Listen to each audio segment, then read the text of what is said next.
It's Friday, so we find out about injuries, and this is a huge game, so it's all hands on deck. Shane Steichen rules out Zack Moss.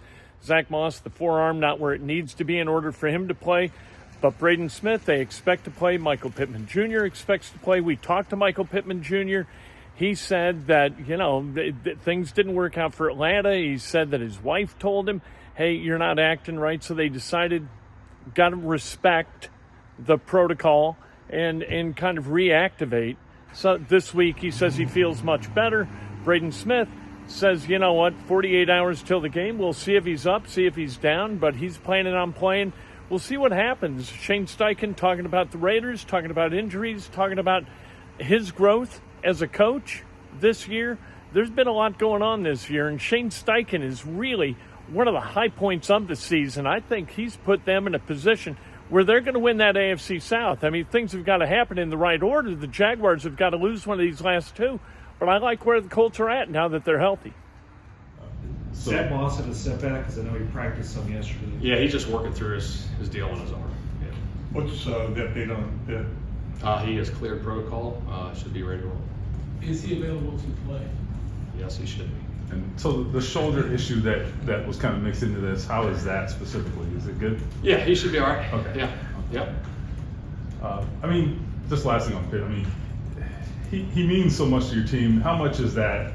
How much do you see that when he's not out there? Just because you have to, where you're going when you need to play when he's out there. How different is it when he's not? Yeah, when you lose a guy, obviously, like you did with Pitt last week, those guys make huge plays. And obviously, you're really good players. You're counting on them to make plays come Sunday. And we're excited to have him back. Will Braden have a designation, or is he good to go? He practiced well this week, looked good, so we'll see how it goes. He's been off for a while. Any concern about sort of easing him in? Well, he did practice a little bit last week, right? Does that help? Yeah, it definitely helps. Okay. He's played a lot of football. Yeah. You know what I mean? So he's ready to go. If he's ready to go, shoot, he'll be out there and perform well for us. Okay. Shane, what's been the most gratifying part about just experiencing this season, first year as a head coach, the ups and downs, like all of it? I'm talking about the wins, and obviously that feels good, but just being in the thick of it. Yeah, I think anytime you're in the thick of it, late December, it's a credit to the players, first and foremost, the work that they put in. Been a lot, around a great team, great group of guys. We got a great opportunity in front of us come Sunday that we're looking forward to, but credit to all the people around, the organization, starting with Mr. Irsay, everybody, Chris Ballard, just the support and the relationships that we've all built for this season. It's just the ultimate team game, so it's been a pleasure. And then I know you talk about players growing throughout the season, but how do you think you've grown throughout your first season as a head coach, and what areas of that? That's a good question. You go and you learn stuff. It's like, with anything, your first time doing something, you learn on the job. There's stuff that's came up that you have to handle and deal with, and that's part of the job, that's part of the business. But again, I go back to the support system. You can't do it by yourself, right? Shoot, no man is an island. You must draw your strength from others. And I truly believe that. And this is the ultimate team game, and it's been awesome to be a part of it. JT has had an interesting year, right? It was kind of, obviously, things were tough to start, got injured, he's back. How have you seen him kind of navigate all of this? And secondly, when you have maybe not your best season, can you still grow as a player? Have you seen growth in him in other ways? Yeah, absolutely. I think with anything, right? With any player in this league, there's going to be ups and downs throughout the season, throughout your career.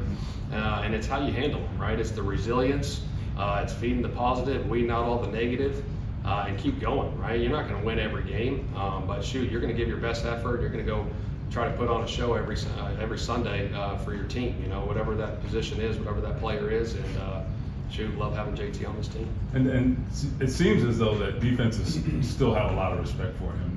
Have you seen that display itself? Oh, heck yeah, he's one of the top backs in the league without a doubt about it. And shoot, he's been great. Like I said, it's great to have him on this team. Shane, what's your urge with the rookie quarterback? Do you want to put a lot of pressure on him? Do you want to try and confuse him? Do you have like an initial urge when it comes I think we got to go out and execute. That's the biggest thing. We got to go execute. That Shane Steichen, you're not going to trip Shane Steichen up with some kind of question where you're sort of asking about scheme. He's not going to give you a lot of insight as to a specific scheme against the Raiders or against the Texans next week. That isn't the way he rolls. Colts, Raiders, 1 o'clock Sunday, and then we'll see. We'll take it from there. Who knows what happens? It's been a wacky season. A lot of teams still in it, and the Colts right in there among them. Might win the AFC South, might get to the wild card. I think they're going to win the AFC South, I'll tell you the truth.